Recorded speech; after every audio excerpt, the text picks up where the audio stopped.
Whenever that I got called, right? Yes, you know, chef. yeah. And then Please. the whole entire kitchen at once. Yes, chef. Okay, well, today we have David in the house. I've known this guy for many, many years. Obviously, professionally trained chef and a content creator. You were born in Palawan, Philippines, grew up in Anaheim, California. You work for Club 33, Disneyland. Also work under Thomas Keller at the French Laundry. You have high-quality food content with the intent of creating easy-to-follow recipes for those that don't have much experience in the kitchen. 1.1 million combined followers. Story of how you came to 1.1 million followers is an amazing story, which we're going to touch base today. Thanks so much for coming in. I have to bring you back in because of our speaking event with you and Andy. Yeah. Very, very well received by everybody, and everyone asked me to bring you back on, so I have to bring you back on. Man, who's everyone? Everybody in the room. That was my favorite one, by the way. Yeah. My favorite one. I don't think I told you this, but I told Andy I had a couple of people coming from telling me they came from San Diego and just they traveled to be at the event, San Jose. Yeah. And I had some people tearing up, and I didn't think that our event was gonna lean towards the mental health side, but because I shared that story, that segment about mental health, people were coming, and manifestation, people were coming up to the end and they're like, hey, I was trying to hold back tears and tearing up, but that was cool. So for people that don't know about our story, I'm gonna tell that story one more time. Yeah. Because I think that caught a lot of people by surprise too. But so in about 2010, that was 2010. Yeah. The first time that we met. Yeah. Which is 13 years ago. Yeah. I was a line cook and a prep cook at some random LA restaurant. Remember you wearing a chef coat coming in at 1 a.m., 2 a.m. Yeah, and I knew at that time I was working in the morning. I was actually doing a lot of tutoring. Yeah. For some of the kids, and then at nighttime I was working at. I didn't even know that. Yeah, it was just for Vietnamese school. Traveling back and forth from Orange County to LA, trying to find my next thing. Yeah. Working for a bunch of different chefs. Yeah. Usually ending my shift at maybe 11 or 12. Yeah. And then that day when I came in at Lee's Sandwiches, that was on Westminster and Brookhurst. The only 24-hour spot. The only 24-hour spot, right? Yeah. And then obviously I saw you. Yeah. You were the only one. I saw another people in the back, but you were in the front, right? Just there's people in the back making banh mi's, but I was the only one in the front. Yeah, you were just the taking only care of the cashier and just running the. Yeah, we said hi, and you randomly asked me oh, are you a chef? And yeah. Okay, well, obviously because you were wearing your chef coat, but it was just, I think at the time I was just that time I was just coming out of high school. I already graduated, and I just didn't know what I was doing career wise. So just seeing people coming in their either nurse outfit or chef coat, for example, that's when I question. It's oh, what do you do, or how you like your job? How did you find your job? And you were one of those people that I sparked the conversation with. Of all the people there are other people who comes in with chef coat, but it's just something about your energy that day that made me want to strike up a conversation. So interesting. Yeah. So it was love at first sight. That's what we had. First sight. So it's true. And we talked a little bit, and then obviously we kept in contact. We trade number, not in that way, but we did talk about meeting up, talk more about careers, and I know that you went out of your way and start your whole entire culinary career, but also journey. Yeah. Because you didn't just jump into one. You're on the roll and trying to do different things. So tell us about that whole entire story of you growing up. How did it all start?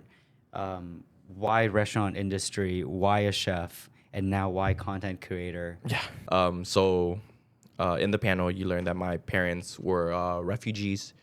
They fled Vietnam after the fall of Saigon because of the situation there. So they risked their lives and escaped on boats. The way of their way of escaping is different from other people's way of escaping.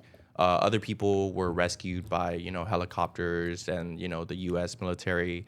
Their way is like the more low key way, the more secretive way where, they had to like hush hush and pay and get a ticket, get a seat on these small fishing boats. Yeah. And they don't even know where they're going. Yeah. They just pay hoping to land a seat on one of these small boats and just flee. Now, I need to kind of frame this because a Yeah. lot of people don't understand fully Yeah. that day, Yeah. right, or that period of time. Yeah. So, the south of Vietnam was still under American control, Yeah. but the day was coming. They Yeah. know that day would Yeah. come, and so some of the higher level people already fled the country, Yeah. right? So they on plane, they already left. Yeah. Now the people that left behind, which is obviously part of your parents, Yeah. they have to find ways to escape. And Yeah. a lot of people, for some reason, when I asked a few people, they thought that you guys escape on a boat and Yeah. go to America. It didn't Yeah. happen that way. Yeah. It was just a small fishing boat. Yeah. Sometimes it's 10 by 2. Sometimes it's like 6 by 2. Yeah. And technically there was no real protections or anything, and it's jam packed almost like sardine, Yeah. right? And then you have to go out into the ocean just to try to go into international water. Yeah. Once you get past international water, then you can go to like Malaysia or Philippines Yeah. or Indonesia, one of those islands, right? Yeah. Then you just set up camps there and then wait, right? There's so much danger and risk in that. I mean, I try to place myself in that moment of time, and I don't know if I'd be able to, handle or survive what my parents went through or what anybody who, went through that time. But yeah, Were you conceived yet? No, I was. Oh, okay. It was shit. My parents weren't even together yet. Like they weren't. They came from a small town. They didn't. They weren't even married yet. Oh, okay. So okay. they came from the same town. It's called Van Gia, Vietnam. And they met or they got together when they were in the Philippines. Got it. Okay. But yeah, so that's my parents' group or my parents' time was the latter of fleeing, and they ended up at sea for like 6 nights and 7 days, not knowing where they're gonna land. But eventually they survived and ended up in the Philippines, Palawan, Philippines, in a refugee camp. And that's when they got together. They found out, you knew, my dad was my mom's uncle's friend, or like that's how they got together. I see. And they conceived me and my brother. So I was born in Palawan, Philippines. Both you and your brother? Both me and my brother were born in the refugee camp. Is that a younger brother, older Younger brother. Younger He's brother. like 2 years younger. Oh, okay. Yeah. I see. And then a lot of my childhood memories in the camp was just being by the beach, just being with my dad while he repaired his fishing boat. He picked up in order to take care of the family, he became a fisherman. In Vietnam, he was a mechanic, but when he got to the camp, he had to switch to become a fisherman because fishing in the Philippines made the most money. That's how he provided for the family. And yeah, that was a lot of my childhood memories, just seafood, being by the beach. And eventually the situation got really bad to where people was coming in at a high rate. People were fleeing, and the United Nations it came to a point where they just said, hey, like, we can't accept, or the Philippine government said, we can't accept this many people. We can't take care or like keep this many people at the camp. So whoever agrees to go back to Vietnam,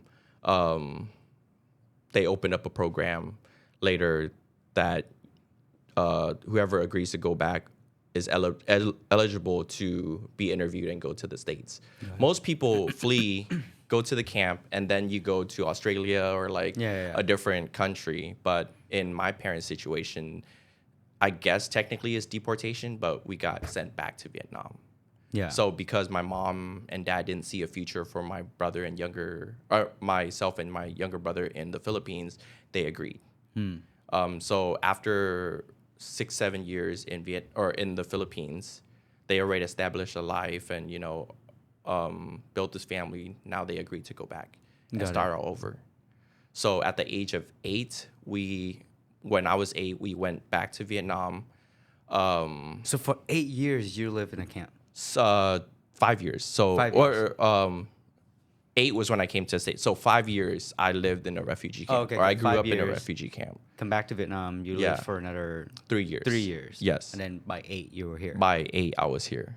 And they agreed to go back not knowing if the United Nations would eventually open up that program. I see. They just kind of took So a it's risk. a risk, yeah. Yeah, so It's a huge risk. yeah, I went back to Vietnam, 5 years old, went through the elementary school system, had somewhat of a growing up experience there.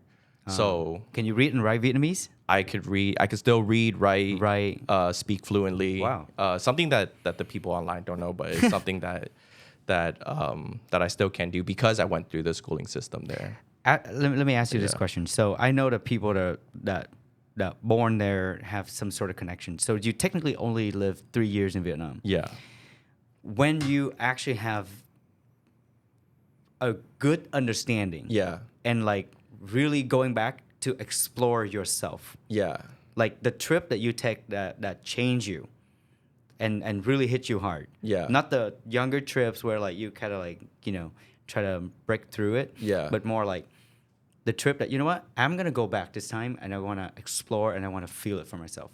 I think the trip that was most memorable was the one in 2014 when I left Club 33.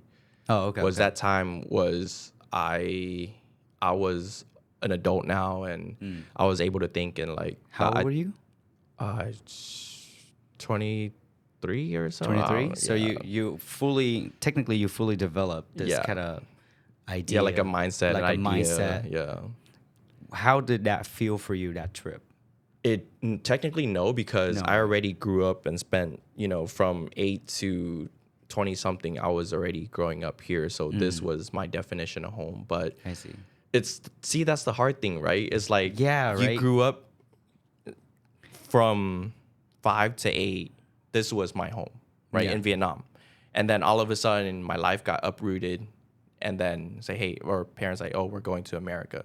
So uprooted, and then now from 8 to 23, 24, this is really my home because I have the entire growing up experience from elementary school, junior high, high school, made friends.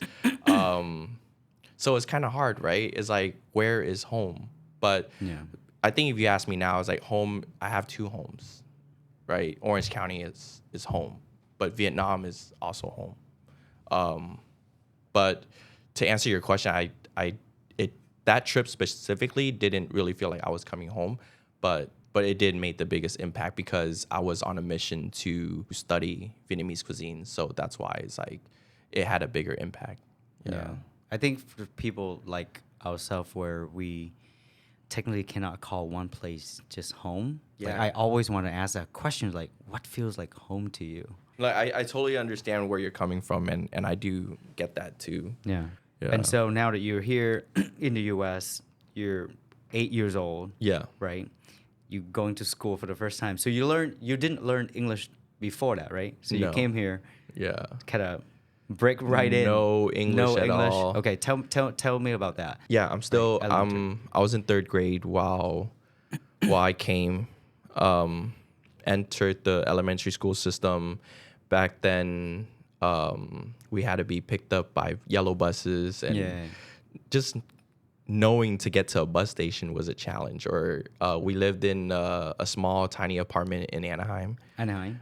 It's like a little 2-bedroom apartment complex, like in a Hispanic neighborhood, and like rent was not paid for, but assisted by housing, like Section 8, like housing, and we were on food stamps, and it was a special time in my life. But just getting to school was a challenge because I didn't know English. My parents didn't know English. I think we have like someone designated to us from the government to like help assist us, but that person was like in and out and wasn't consistent. Walks to school.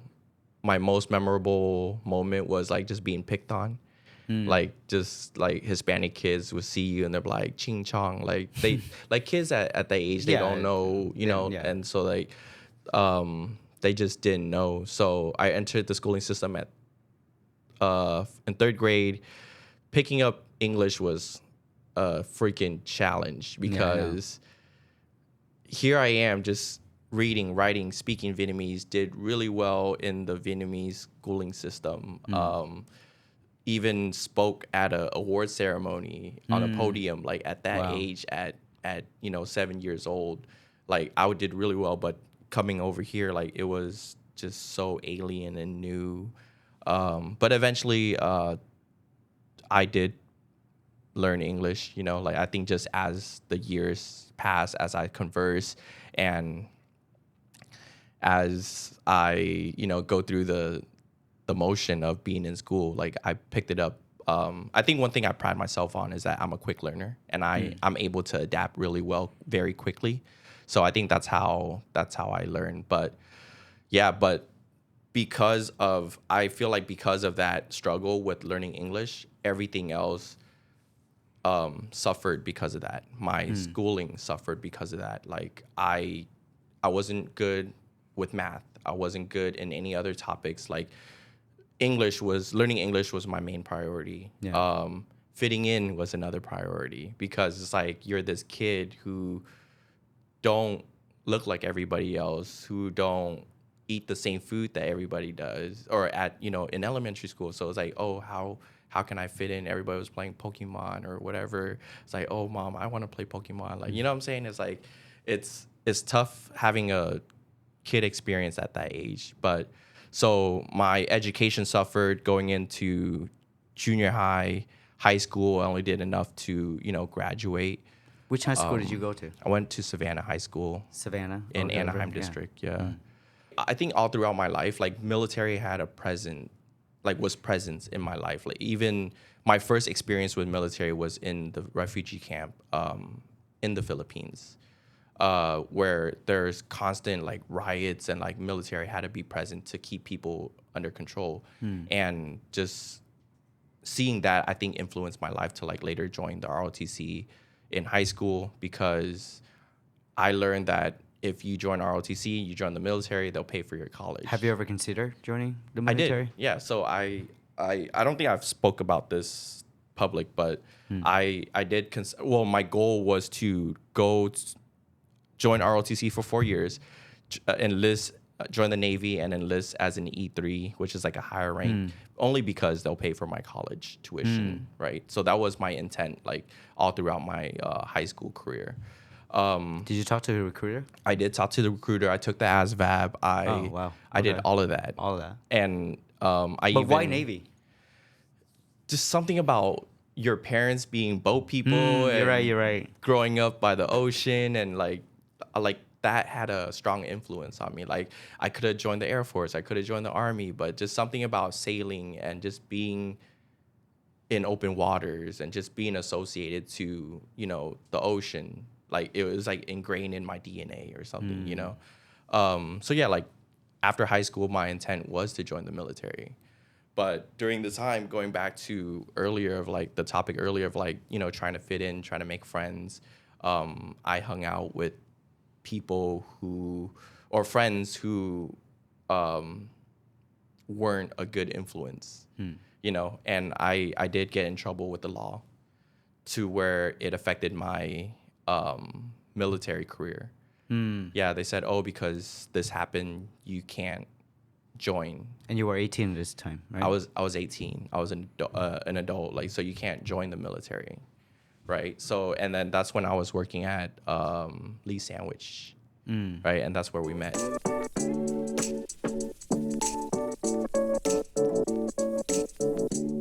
I didn't know what I wanted to do with my career. Food has always been present with my life, or in my life. Starting with the Philippines, growing up my earliest memories of food was just eating fresh seafood that my dad would bring back from his fishing trips. When we were in Vietnam, my mom, I was there witnessing her like just selling rice plates on the street, waking up at 4 or 5 in the morning to like start the fire and cook rice. Like me witnessing that. But I didn't think that, oh, I want to do that when I grow up. Yeah, Like of course it's just not. being around that environment has an effect on what I wanted to do later on in life. Seeing her at family parties, always in the kitchen preparing food, or when we're cooking at home, she asked me to like help out and make the nước mắm, or like băm nước mắm in the mortar and pestle. Like moments like that had an effect Profound on effect. on my career choice later on. So that's why like when I see someone in a chef coat, I'm like, oh hey, like what are you doing, or how did you get your job? And that's what led to me like sparking the conversation with you versus like somebody else wearing like their doctor coat or just any other uniforms that would come in. But interesting you pointed it out. Yeah. Because in the kitchen, Yeah. it's being ran as a military. Yeah. And we call it the brigade system, which Yeah. people don't talk about Yeah. that much nowadays. But we have obviously the captain, right? Which Yeah. is the executive chef and the executive sous chef. Yeah. And you got sous chef, and then you got garde manger, you got, all different chef de pâtisserie. Yeah. And it's ran exactly like a military. Right? Military Every time, system. a chef call out a ticket, and that's to technically turn me on until this day. Yeah. Whenever I got called, right? Yeah, chef. Yeah. And then Please. the whole entire kitchen at once. Yeah, yes, chef. chef. Yeah. And it's just, oh my God, that reminds me so much Yeah. of the military. So like for me, it's like, what's the next thing closest to the military, right? technically So the kitchen, it's yeah. technically kitchen. So that's like when like, I think this moment right here, me answering this question for you is the most authentic version of me answering this question, because Yeah. I've never mentioned my desire to join the military Yeah. prior when anybody asked, oh, how did you get into cooking? Yeah. But I think the strongest influence was one, my mom, two, the military. Yeah. Yeah, There you go. because of that system, the brigade system. That's why I always pursued fine dining, because in fine dining, That whole it's brigade that system, brigade man. system. You can't get that system in freaking No. Chili's or Red Lobster, right? Red Lobster or whatever, they'll just call out order and they're like, Yeah. Or they don't even call out. Yeah. They just or kitchen like your display. ticket, Yeah, and then yeah, you just kitchen read your display, ticket. yeah. But in a fine dining system, You have to listen to the chef. You have to listen to the chef. Your CDC would call out, and then like, yes, chef, and then you just like that felt like home. That Yes. felt familiar to me. So that's There why it I'm goes. here now. So that's I hope that bridges everything for you now. Yeah, no, that makes perfect sense. How did you even get to Club 33 or French Laundry? Yeah, I went and signed up for culinary school. I signed up for the Art Institute in Costa Mesa right here down the street. Was and that paid for by scholarships or nothing. financial Like, aid? nothing. Like, so you have they- to like out of pocket Like everything. my first college experience, not out of pocket because I took out a loan, but Oh, okay. Well, still your money. You loan have and to- then yeah. FAFSA and then it's things I'm still paying for like till today. But yeah, so I signed up for culinary school. During that time, I was at least still culinary school, and then I went on Google and really just typed in like, where's the best Vietnamese restaurant in Orange County, and this restaurant called S Fine Dining popped up. S Fine Dining in the Westminster Mall Plaza, Yeah. the empty space now. Yeah, it used to be. Well, it's still there, but it's The building is still there, but it's non-operational. not operational. They've been closed down for a couple of years now. So I took your advice, went and knocked on doors, and just and just applied. Yeah. Because up until now, other than Lee's, I have no kitchen experience. I have front of house cashier experience, but no kitchen experience whatsoever. So I applied with no experience and asked to be a dishwasher. Like, hey, can I come in and wash dishes for you? But I guess because of the way that I presented myself, they're like, oh no, you don't look like a dishwasher. You can come in. Because we're short-handed right now, you could serve. You could be our server, and you could work like 2 or 3 shifts in the back of house and just learn. The owner of that place also operated a bakery down the street. on Bosa, so she had two businesses and did a lot of like catering. One of her employees at the bakery also works at ESPN Zone in downtown Disney. When you hear ESPN Zone, you think of like the studio and like all the sports, but they have like a kitchen and actual food, kitchen, like like a food concept that does like numbers, like they're like a large volume like concept. So the owner of S Fine Dining, I was working there for I don't know, like a year or so. She said, "Oh, because I'm so busy with juggling these two concepts, I don't have time to mentor you. I don't have time to like teach you how for you to excel and be a better version or be a better cook. But I know somebody who can get you into ESPN Zone, right? So I say sure, I'll take the position. So I went to interview, got the job at ESPN Zone. So now I'm working for Disney. ESPN Disney owns ABC. ABC owns ESPN. So when you're working for ESPN Zone, you're now considered a Disney employee. Yes. So I went there and worked as a prep cook, and throughout all this time, I'm still in culinary school. So I'm going to school, working at Lee's.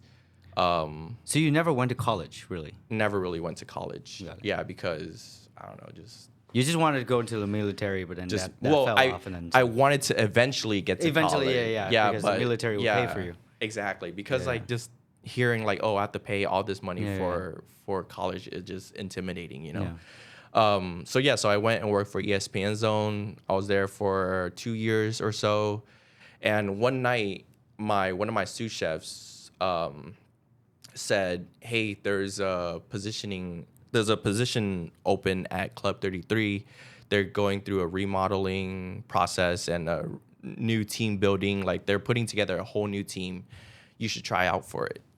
And at that time, I thought to myself, I told the chefs like, "Oh no, I'm not ready yet because I'm still in culinary school. Club 33 is really prestigious Yeah. and like just fine foods and just at a different level of cooking, right?" So I told myself no, and I told the chef I probably won't do it because it's not my time yet.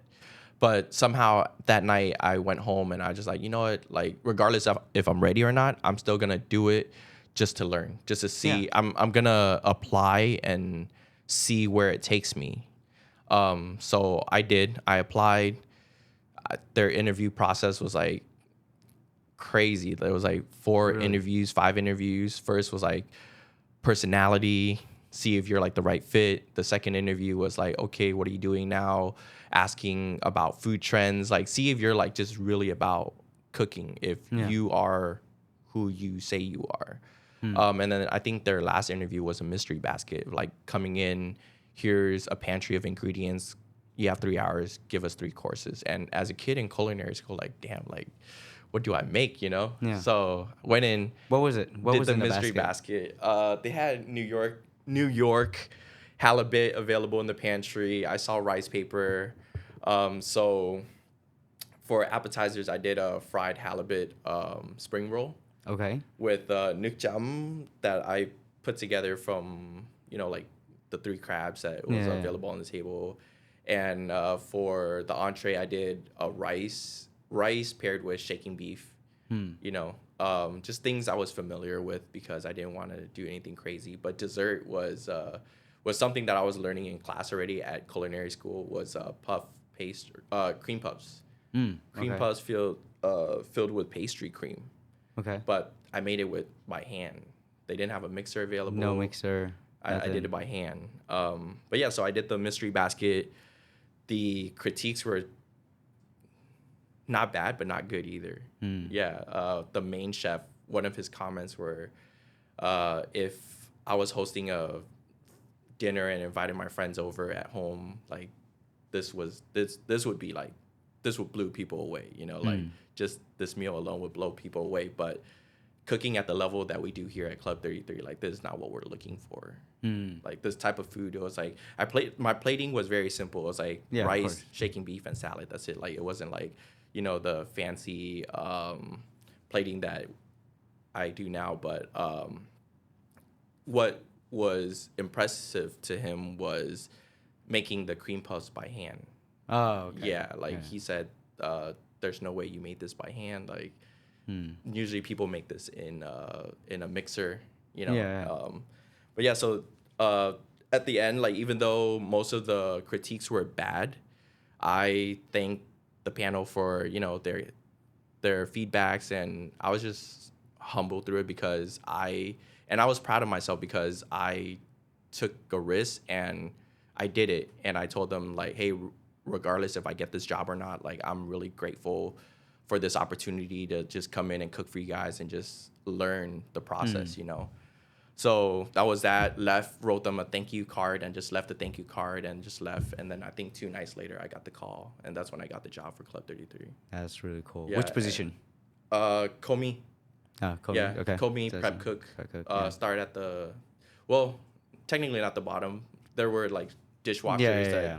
But Komi for a kid at that age to be able to go through that process of mystery basket and all these interviews, and then now my name is associated to Disneyland's Club 33 while being in culinary school. Like it just gave you the certain feelings like, okay, like maybe I could do this, go further in my career, So, what made you leave? What made you leave club and join French Laundry? So during the panel, I expressed to the chef, I told him that, hey, like when I started my culinary career, my ultimate goal is to go back to Vietnam, go back to my home country and study Vietnamese cuisine, because that's my end goal. Because there's just something about our food that I want to continue to work on, to continue to build on, So I expressed that to the chef. He was aware of that, and he still hired me anyways. But during the time I was there, he was like, he kept on telling me that I should stay longer. That was 2012 then, right? 12, 13. 13, yeah. I think 13, 14-ish. 12, 13. Like during my time there, he would convince me to stay, but nothing changed my mind. Yeah. So in 2014, that's when I turned in my letter of resignation. At this time, I already dropped out of culinary school. I didn't complete my courses. Me neither. Yeah, I had 2 classes left, but they told me I would have to owe an extra 13,000. Yeah, it's and really expensive. Yeah, so I was really like, expensive. I thought to myself, why am I paying for school when I'm learning more at work than I am at school, right? And I'm gonna have to pay an extra 13,000 just to complete and just get a piece of paper to say I went to culinary school. Well, you did win. Yeah, you just didn't. Yeah, didn't finish. Yeah, but I ended up dropping out and just worked. And my time at Club 33, I probably learned like the most. And in 2014, I turned in my letter of resignation, left Club 33, even though like it was this really, if I were to do it again, I'd probably stay there longer. But what position were you at when you left? I was still a Comey. Yeah, because it was still pretty new. Like nobody has been promoted. Like when we joined, it was still pretty new. I was there for like a year and a half, almost 2 years now, and it was time for me to go to Vietnam. Was it intense? How many hours a week are you putting in? It wasn't as intense as later on, but it's working for Disney. Like it's all union, so it's like everybody has you get benefits and all the perks are crazy. No, the perks, But and then in 2014 I went to Vietnam, packed my bags, clear out everything, and moved to Vietnam with the intention of staying for 3 years or so. Like in my mind, I said I was gonna stay for 3 years, but when I went to Vietnam, the chef that I wanted to work for was which chef? Michelle Roux at La Maison 1888 in the Intercontinental at Da Nang. Yeah. I remember that time. She made quite a move. There's a lot of talks about that. Yeah, but when I my headspace, my mindset was, I'm gonna go to Vietnam. I'm gonna work for Michelle Roux while learning Vietnamese cuisine, even though it's a French kitchen.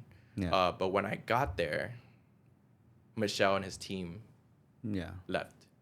another 3-star chef, I forgot his name, took over, a completely new chef. Yeah. And I was disappointed by the news. I was in a good financial position to stay 3 years. So, and I didn't really prep myself too. Like, and that was one of my mistakes that I made early on, was not prepping for this move, not doing enough research to know how long Michelle was there. I didn't know about, chefs coming in, building the brand, and then just leave. You know? Yeah. I Very wasn't common, aware. Yeah, I wasn't aware of that. I think Gordon Ramsay did that with his LA, Yeah. right? Yeah. Came into LA, did his brand, and then just they out. technically is a licensing deal, right? So Yeah. you just license the name out. And, Yeah. There's certain structure to that. Yeah. But they do that a lot Yeah. for a lot of famous chefs. Yeah, so what was intended to be 3 years only lasted 3 months in Vietnam for me. Within that 3 months, though, did you want to move to another restaurant, work for another chef, or you just wanted to come back?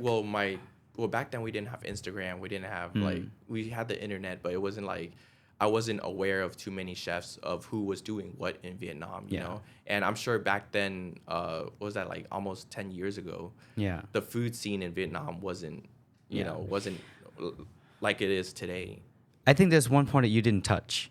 At this time, I already follow you. Yeah. We follow, right, when we talk. But Yeah. I'm just saying, follow your footsteps and understanding that you did a lot of content already, too. Yeah. You already shot a bunch of, I don't think people remember, or I don't know, maybe only your biggest fans, right? I mean, following you from the very first days. Oh, the music thing. Yeah, the music thing. Yeah. And then you also shot a lot of vlog. I know that. I mean, I love your content, by the way. Yeah. At that time, I was like, whoa, this guy is actually doing a lot more things than I know. Yeah. So talk to me, like, which time frame, what year that you decided to pick up the camera and start vlogging? I think... Because that makes a big wave into, like, you being a content creator. Oh, yeah, definitely. It did have influence, and I'm glad that you brought that up, because I think it was towards way after high school, during my time at Club 33 was when I started to that's when like Instagram started blowing up and people were taking pictures. I'm like, okay, now I'm gonna take pictures of my phone. I was known at work to be like the guy who's always taking food pictures. Like when there's always a plate up demonstration, like I was like, hey, or I was the one who was called on to like, hey, can you come take a picture of this? Because I just had this eye for aesthetic at that time. Yeah. So it was during Club 33 that was when I just started having an interest of content, because that was the Instagram era when it was just still images, and the YouTube era of like people making videos and posting on YouTube. So my mindset was, oh, I'm gonna learn how to make content, because if I'm traveling anyways, I have stuff to film about, So I want to document my journey. I want to share my just my life in Vietnam. So that's how I slowly developed this desire and need to make content. Yeah, it was around that time frame. But I love your content. Like, to be completely honest, like, I'm not. I mean, Because you, I'm my own hardest critic, but to you, it's great. But it's great. Yeah. I mean, I was like, wow, this guy, like, you just have this, like, you're right. I think people underestimate the eyes for aesthetic. Yeah. You have that, like, you just used to. If you ask my girlfriend, I well, I'm never gonna talk to your girlfriend because she always gonna, say that you're the best. No. But yeah. So I love your content, and I knew that you were doing more content. I'm like, whoa, maybe this guy should just drop everything and just do content. Yeah. But I knew that you were doing a lot of that during that time. Yeah. And then you dropped the news that you joining French Laundry, and tell us about that.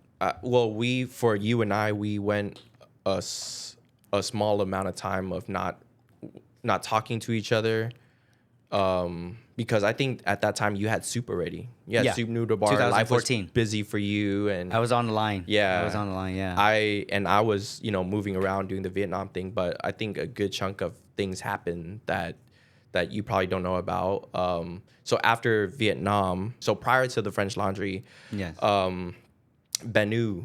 Benu was next on my horizon. So after Vietnam, after what at the time I thought was like a major failure, because here I am leaving Club 33, trying to go to Vietnam, trying to stay there, but like it just didn't work out. So in my eyes, like it failed, right? So at this time, my parents moved from Anaheim to Reno, Nevada to help out at a family friend's nail salon up there. So when I got back from Vietnam, I went to Reno.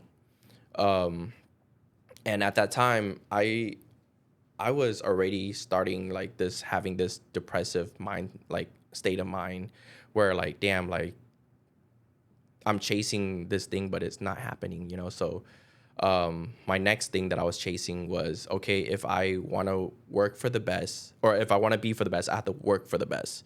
And during my time at culinary school, the French Laundry I already learned about the French Laundry, like just seeing that the cookbook that they had. I was like, one day I'm gonna work for that place. But before I get to the French Laundry, I'm like, okay, where can I start next that's closer to me? So Benu was closer to me. And because the head chef, Corey Lee, was Asian, is somebody who I could relate to. So I went and applied for Benu. Did you talk to him personally? No. Okay. Like up until now, I haven't made any contact with no Michelin star background. Like usually, actually, I don't know. People usually come in, dine, and, you know, take that risk. But up until now, I have no Michelin star training, no fine dining training, just the Club 33 training that I knew that I have in my pocket. And I drove to San Francisco, handed off my cover letter that I made and my resume, just drove 4 hours away straight to San Francisco just to apply for a stage. Wow. Did they write you a recommendation letter? No recommendation letter. I just had a resume and a cover letter. I just knocked on the back door like, hey, I would like to apply for a stage chef, and just handed off my little. I made a very presentable, resume with their logo and everything. Like it made like personal, right. Like it was very personable for them, and luckily I got the stage. I was accepted for a 1 month stage. And then that's when I moved my life from Reno, Nevada to San Francisco. And that's like a whole story of its own. Like just taking that risk. At the time, rent was still expensive. My stage date was coming up. I didn't have a living situation like figured out yet. So I went to Craigslist, took the first post that I saw like that was affordable for me, accepted it, went and shared like this 8x8 or small tiny room, smaller than this for sure. I basically rented out a bed for like close to $1,000. And then I went and staged for a day, came back at the end of the night, had a miscommunication with this gentleman because we shared a space in this community building. There was to be able to access the building, there was only one key fob. So someone always had to be home, right? So I had a miscommunication with this person, and it came to the point where we almost got in a physical altercation because... but at the time, I was like, I don't know. I mean, I'm new to San Francisco. I don't want to start any trouble. So I removed myself from the situation. And that night, I slept on the street at the park of Chinatown in the middle of winter, middle of January, cold as hell. Slept on the street of San Francisco because I didn't have money for a motel. I didn't have enough money for a hotel. At that time, I was rationing I was talking to my manager about Subways, but I was rationing a $5 footlong for breakfast and dinner. $5 breakfast, footlong saves life. Staff meal was already covered because at the restaurant, but dinner was but yeah. So I basically ended up at the street, very little money still. I was like, dang, what am I gonna do? I still have the remainder of my stage, but I don't have any money left. So at 4 a.m, 5 a.m, laying in the streets of San Francisco, I called my dad. I'm like, hey, Dad, can you come and get me? Like, I don't think this is going to work out.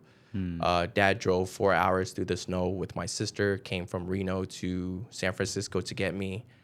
I went straight. Then he took me straight to Benu, went and told the sous chef that was in charge at the time, like, hey, chef, like, just crying my eyes out because of the situation I'm in. I was like, hey chef, unfortunately my living situation isn't working out, and I can't complete my stage. And he was like, it's okay, we understand, just come back when you're ready, you know. So yeah, so that was another failure of mine, of not being prepared, but also the situation too. So I went from Benu back to Reno. And during that time, it was a 6 months gap from being in the kitchen to now mom is like, say, hey, like, You gotta do nails. yeah. Gotta help out. Yeah, I think I spoke about this on the panel, and this was the time when she's starting to see a pattern of me chasing, but not A dream. chasing something, but not being able to attain it. Vietnam didn't work out. Moving my life to San Francisco, packed everything, moved, and then that didn't work out, and eventually came back to Reno. I was like, hey, I know you're chasing this thing, but clearly it's not working out. So for the meantime, why don't you go get licensed and become a nail tech and just, do this and keep yourself busy.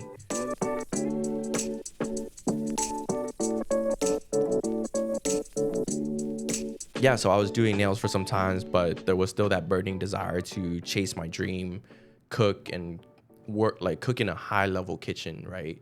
So I was like, you know what, fuck it, I'm gonna go and work at the French Laundry. I was close to Napa. Reno is 4 hours away from San Francisco, but also 4 hours away from Napa. Like, you just take a small turn. So I put together another really presentable resume. Like, I went and got their logo, the cloth pin. Yeah. Solved it, put it on the front of like a portfolio, glued it, and made it look really nice. And like, just as anything as a fine dining menu that you do. Exactly. I put that on, resume, cover letter in there, went, knocked on the door. And this was during the time that they had their kitchen remodel. And they were working out of the shipping container, the makeshift kitchen. Went, knocked on the door, turned in my resume. Hey chef, I would love to stage here. Which is usually some people come in and dine and then turn in their resume. But at the time, like, I still didn't have money. So I say, hey, like, I would love to stage. I think a week later or so, I got the call. Come in for a day. Instead of a month, this time was come in for a day. So that the night before my stage, I borrowed my parents' car, drove from Reno to Napa, slept in the car so that I wouldn't be late the next day. Slept in the car, came that day. They had a buyout. Thomas Keller was there. I was paired up with this fish cook named Christine, and just basically help her ran her station. Just worked next to her, just did everything she asked. And at the end of the night, the CDC asked me, like, hey, when would you like to come back? And then my answer was, whenever you want to come back, or whenever you want me to come back, chef. And then he just give me a dab, a fist bump, and basically said, that's that's what I'm looking for. And then that's how I got my job at the French Laundry. Yeah. Those stories. So that transition was something else too. Like, so then now I moved my life from Reno to Napa to work at the French Laundry, and that was like, holy shit. How many years you were there? Close to one. Close to one. Yeah, close to one. But so what took you off the paddle with French Laundry? Like, obtaining a position at the French Laundry was amazing. It felt like I was on top of the world, but obtaining something is one thing, but living the life is another. It was a challenge for me to live in Napa, high rent, and making the pay that I was making at the time was not enough for me to sustain myself. I got hired on as a commis, but at the time I still had my student loan, my rent to pay for, paid for what else? My car that, I mean, if I could have a bike, I probably would, but I brought my car with me, so I had a car payment. It's just all these payment adding on with no work-life balance in living in Napa. No. So I was working 14-hour days, 5 days a week, and when I'm not at work, I'm thinking about work. Yeah. So I was in a really, like, I saw like I was in a very unhealthy place in my life. Like I was unhealthy physically, mentally, and Let it me ask wasn't you this too. sustainable. Let me ask you this because we don't touch this too much Yeah. during our portion, Yeah. and I want to talk about it. Obviously, all of these live events, Yeah. you were in and out of relationships, Yeah. or were you? Oh, okay, so that's the thing too, right? Yeah. When you mentioned about work-life balance, Yeah. what is balance really, right? So Yeah. this should have taken a toll on your relationship. How Yeah. did that affect you when you were at Club 33, when you were at French Laundry? Did that affect you in any way?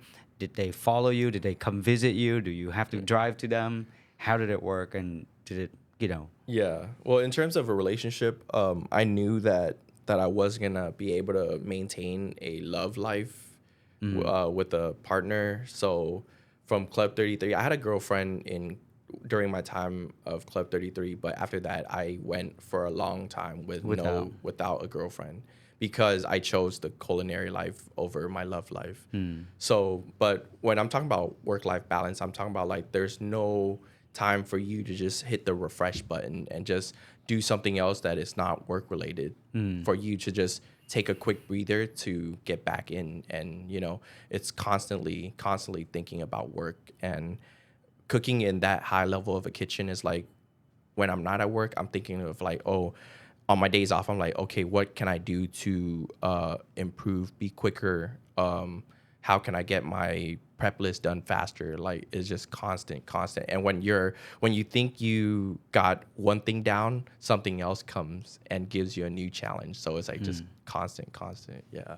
And so if you don't have a relationship back then, obviously loneliness would also kick in, right? For Because sure. you're not with your family. Yeah. You're there with these bunch of people that are also going to be workaholics. Yeah, and we're not going out. Yeah, Like I yeah. mean, there are cooks who like go and drink at the bars, but I don't drink, I don't Yeah. smoke, I don't do any of that. So it's hard for me to like fit in or just make friends because everybody drank, and just it was hard to just be that guy who just go out and just not drink or like Yeah. So loneliness was a Another part thing. of the journey. Yeah.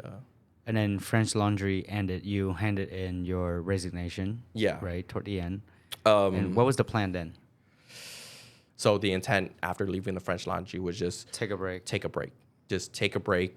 I Figure it went out. back to Reno, went and did nails again, and this went on for like 3 years. Yeah. So end of 2019, right? So until 2019, I don't think you have that much of a boom of followers yet. Or No, like at this barely, time, I but- still wasn't making content. Yeah, I was just wasn't doing making content. nails. I was maybe taking pictures of friends and family, like playing with the camera, taking pictures of friends and family, like thinking that I might have a career change or like just picking it up again as a hobby just to like play around with it. But it wasn't anything serious. I wasn't making content yet. Yeah. And then so tell me when you start picking up your camera again and do the whole setup, cooking at home. Oh man, like before that, like there is another story. So okay. Well, from tell me. 2019 to actually, yeah, so I did nails for 3 years up until 2019. I was just tired of my life as in like doing nails, right? So I'm like I was just going through the process, like no motivation. At this time I was already like being depressed because just everything I'm chasing just not working out. Like so I was already I was already in a bad place in terms of mental health, right? Yeah. So 2019 my sister passed away, and that to me was like a huge wake up call because I've had family members pass away, but not like a blood, like your own sibling, So that to me was a huge wake up call. And because she passed away at such a young age, I thought to myself, like she didn't get to live her life. So why am I like just moping around and just not chasing my dreams, right? So that's when I decided to get back in the kitchen. Tell me a little bit about that too. I know, Yeah. and this is gonna be difficult. Yeah. What was your relationship with your sister was like growing up and up to that time? I think my number one thing, and people know this about my brand, is that family is the number one thing for me. Like family comes first and foremost. And I was always that protective brother, making sure she's not getting into trouble, making sure that she does well in school. And I was really hard on her because of our family's history. Like our parents risked and sacrificed everything to be over here. It was my job as the oldest brother to make sure that everybody was in line and, just doing good and being good. Later on in life, when we were adults, we're understanding. Even though I was hard on her, it was always tough love. Like I always loved her. And when she passed away unexpectedly, like that's when I thought I was in a bad mental state. Like that put me in a deeper mental, like it's hard to explain, but just having that wake up call it lit a fire under my ass to just get back to work. And that's when I decided to get back in the kitchen And live life to the fullest. Live life to the fullest. Yes. So I went and applied to benu again. Nice. I wrote this time with the French Laundry. End of 2019. End of 2019. Applied to benu again. I'm like, I'm gonna get back in the kitchen. I'm gonna make sure I get the job at benu. Wrote cover letter, resume, this time with the French Laundry on my resume. Went and applied, got the job. But they said, hey, like right now we're just so full. Can we put you at one of our sister restaurant while we wait for something to open up? So they put me at In Situ at the SF MoMA. Yeah. Which is like it was like a 1-star, but their food was still great. Yeah. So I got accepted, found a place to stay, and made sure everything was situated and like well prepared. Made sure I had money, like just in case anything went wrong, I had backup money at the time. It was like 3 days until my move, and then the pandemic happened. Yep. Yeah, and I got the email from the CDC saying like, hey, like due to the unforeseen future, like we can't guarantee your position. And that's closer to March, correct? Closer to March. Like February, March. Because I knew that you came and met with me at Soup Noodle Bar in Cerritos. Yeah. And we talked about all of this. And, I told you that I have this big dreams and I really want to kind of pursue it. Yeah. And then you say that, well, I have something to tell you too. That I'm going back to benu and all that stuff, which is great. And then we kept in touch again. We just from time to time checked in. Yeah. It's just in and out of each other's lives. But throughout this I knew timeline. that you were going to benu, right? Yeah. So I was happy for you about that. Yeah. And then then pandemic hit.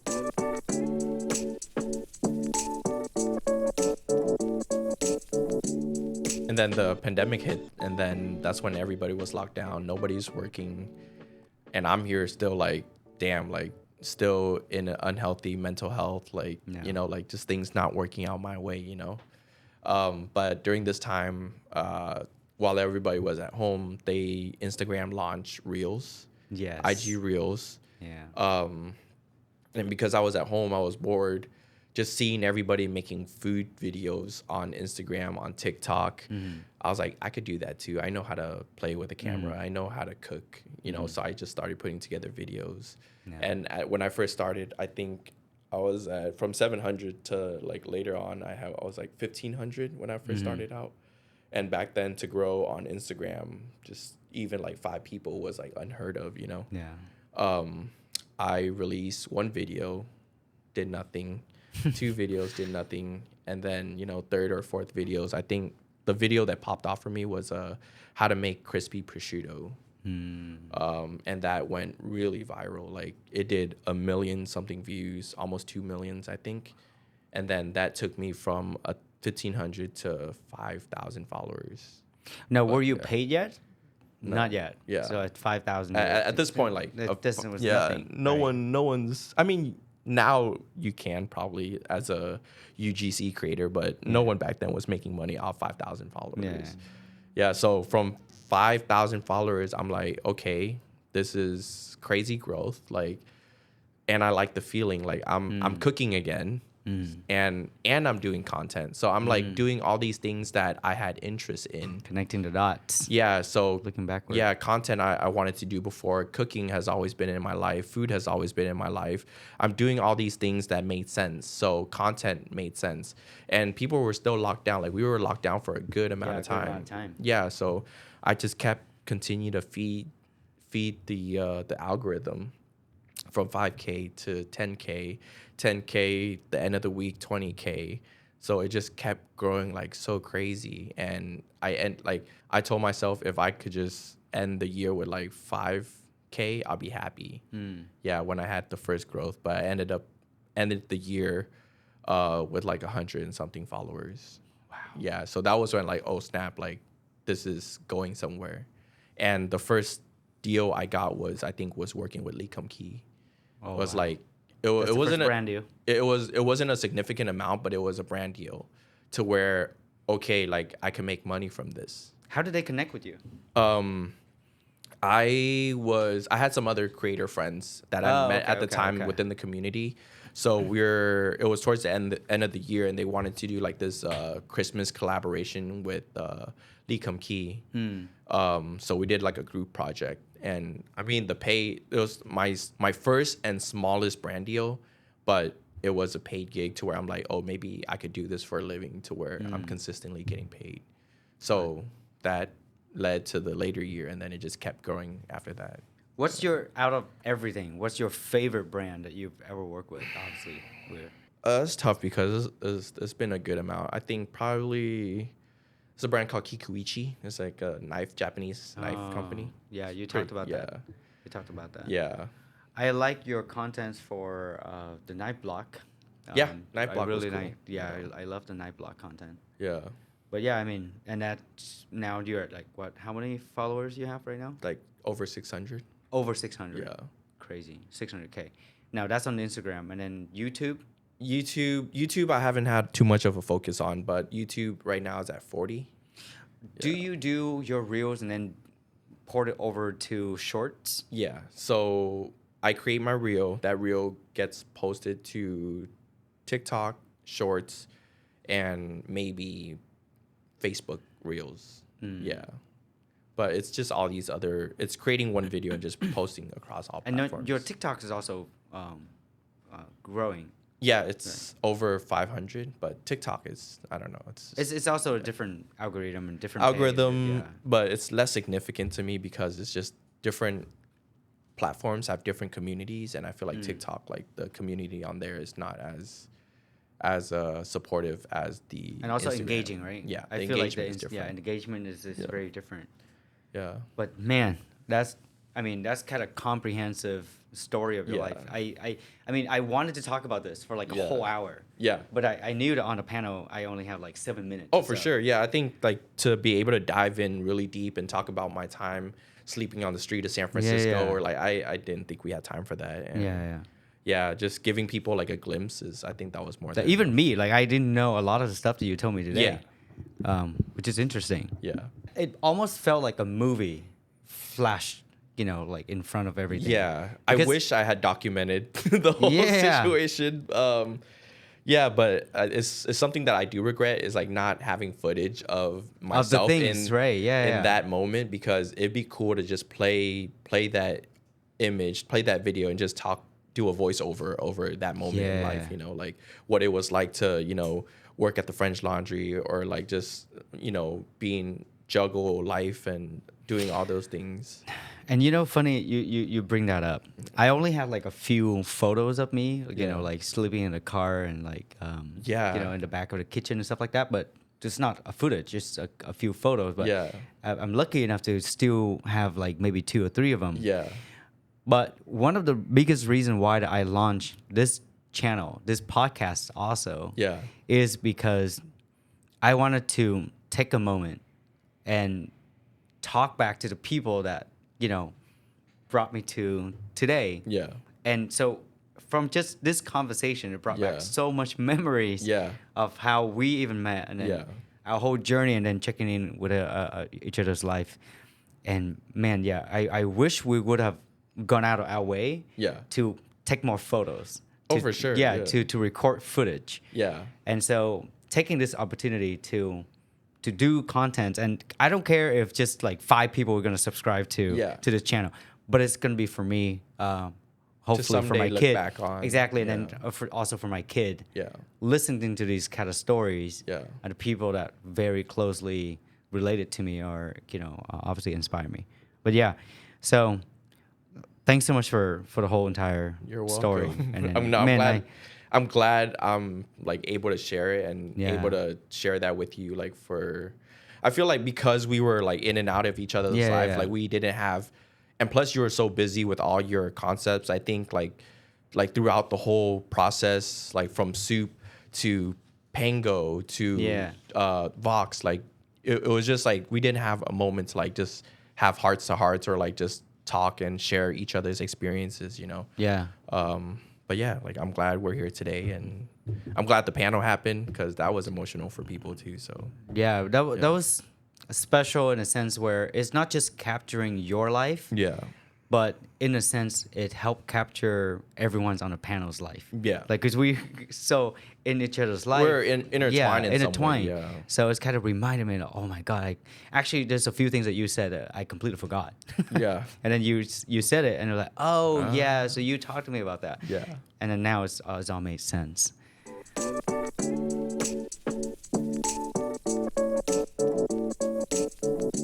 It's part of you building this whole community that follow you. If there's just that one takeaway for your audience, right? The people that follow you since the first follower until now, like 700,000. I mean, combined, you would have like over 1.1 million followers. Especially the people that were in our shoes, it's so lost, depressed, keep chasing dreams that just never happened. It just, how many times did they do it? It just never happened. And they're probably listening right now, and I'm in that stage. I'm sitting in my car. I slept in my car yesterday, and my life just doesn't seem like it's going anywhere. What do you want to tell them? Yeah, I mean, like when you said like just sitting in the car, like it just brought back memories of like me sitting in my old Honda Civic, like having no money. But I think what I would tell that or whoever wants to know is, whatever that is meant for you will be for you, and it'll eventually work out. You just gotta keep going. You gotta just get back up when you fall and just continue to take one step after another, and it'll eventually work out. And I think the part of very important about your story, and I think people don't think about it too much, but I think people underestimate the value of having a job. Yeah. Like I feel like because of that nails technician career that you have, or not career, but the job that you have, it really at least sustain you. To continue to chase their dream. And I cannot, stress enough that people just need to go get a job. Like you don't have to like it. But have your dream. Staying busy, but have that dream have that burning inside you, right? And just staying busy and like knowing that you're gonna continue to chase whatever it is you're after, and just keep your body in motion is what I would say. Do you have a mentor? Man, that's what I was going to talk to Paul about. I was going to take Paul to lunch. I'm like, bro, like, how do you... Because throughout my whole life, everything, like, even with my dad, like, our relationship is it's interesting because he had to... His whole focus up until today was in survival mode. To work and work and work to provide for the family. He didn't have a father. So I didn't have a father experience, like of him teaching me how to shave or like, hey, you should do this, you should do that, like just help me navigate life, So you mentioned that, and now it touched me in a different way. Let me ask you this question. I'm a dad now. So I have a 6-year-old. And I always ask myself the question, what's best for her, or obviously for him, doesn't matter, but when you have kid, Yeah. you always gonna battle. Do you want to give them the best life Yeah. or spend the most amount of time with them? Obviously, there has to be a balance. Yeah. And so I have a partner. His name is Neo. Yeah. I don't know how he finds the balance, but he does. Yeah. As much as he works, there's always time for family, always time for his kids, for Yeah. his son. I look at Andy, 2 kids, Yeah. do all of the things that he does and do that. And then so I ask myself that question all the time. Is what I'm doing correct? Yeah. Spending all this time working at restaurants, spending almost 80, 90 hours a week at restaurants, and barely even have enough time for her. Yeah. And now listening to you, and you say exactly the same thing. Like, well, I wish I would have had a father figure Yeah. showing you how to shave. Yeah. Am I doing it wrong? Like that's the question. And then Yeah. when you grow, obviously you have kids of your own. Yeah. It's not wrong. I think in terms of you saying Neo always had, like, make sure that he has time for his family, is like there is that decision that, you know, Neo made to, like, hey, like, this is a time block for my family. Talking to Andy too, Andy said, oh, this time block, like, I'm not working. This is for family, you know? And I feel like sometimes as parents, and I'm saying this from my dad's perspective, you know, like you think you're, Because he was providing. He was working his ass because off. that's all he knows. Yeah. Like from That's how he was- shows love. Yeah, that's how he shows love. That's all he knows. That was him since the Philippines. Him and my mom has always been in survival mode. So that's all they know. You know, so like to be able to spend time or like instill love and confidence in myself and my siblings, like they don't know And that. so you because- never play sport with each other, right? Or barely, or like we never play sports, like, you know, like it's just we never had that experience, you know. So in terms of like you and Kira, is like I think you have to find that balance of like, that's tough. you know, like you think you're building all this so that one day she could she could inherit it, she could experience it. But what if your time away from her, like you don't want her to resent you for like being away for too long, you know? So there has to be a balance of like, you want to be in her life, you want to be there for the proms, the, you know, the homecomings, the, I don't know, just whatever advice she needs, be there, but also, you know, give her the space to grow. Yeah. Obviously, because of that, then you wouldn't have the mentorship from him. Yeah, so not from him. Actually, I everything that I do now is all self-taught, and I always had to figure out by myself. I feel like I'm late on a lot of things because I had to teach myself, and I don't know what it would be like if I had a mentor. I don't even know how to approach and ask for a mentor. Like that's like I was gonna take part of like, bro, how do you ask for somebody to mentor you? He's an absolutely amazing dad, by the way. Like he's really spending his time. You know, he homeschooled his kid. Yeah. He has the time to do all of that project and still homeschool his kid. It's amazing. It's amazing. Yeah. I mean, like, I consider him. That's my question mentor. for you then. Is like, how do you like you call Paul your mentor, right? So how did you? At a certain time in my life, was there a formal? Do you have any mentors, or was there a formal time or a formal way you asked? No, not really. Yeah. So I found mentorship spotty. Yeah. So at a certain time in my life. Yeah. And my dad had certain influence in my life, but not recently. Yeah. When I was growing up, right? Very short amount of time, and he's not the type who's also plays sport with you and all that. But I find mentorship in a sense where at the right moment, at the right time, and I listen to people's conversations. Yeah. So the book called Rich Dad Poor Dad. Yeah. Your biological father is not necessarily be the one who's going to mentor you. Yeah. But there's someone else. So along the way, my uncle, sometimes from my aunt. Yeah. And then, you know, just by working with Paul, and then I was able to like just pick up things from Paul. It was never a real conversation. Hey, would you like to be my mentor? Yeah. But it's just, you know, I think that was like my different definition of mentor, you know, like exactly. mentorship. I think your definition of like just like hearing and listening to advice from other people and like just take what Self-learn. you need, self-learn, versus somebody who's like just constantly, not constantly, but in your life majority of the time say, hey, like if, for example, if I'm applying or leaving the French Laundry, I have this person to come to like, hey, I'm thinking about fall leaving back the French. on, right? Yeah, like bounce like ideas. what do you think about that? You know, or you know, hey, I'm about to propose to this girl, or like, or hey, I'm having my first kid. Like, what did you do in that time? You know, like just somebody who you can constantly go back to and like just yeah. With that definition, and obviously I don't have any. Yeah. But you know, I think Paul's a great guy. Yeah. And you can talk to him. I mean, I look up to Andy a lot too. Yeah. You know, just the fact that he does all of that and be a dad at the same time. No, like It's just crazy. To answer your question, I don't have a mentor, but I thought about it recently. Is that I'm grateful to have access to you, to have access to Andy, and to have access to Paul. Yeah. That I could just hit up like, oh hey, like I'm doing this. Like, what do you think? You know. So like that in terms, I'm like grateful and blessed for.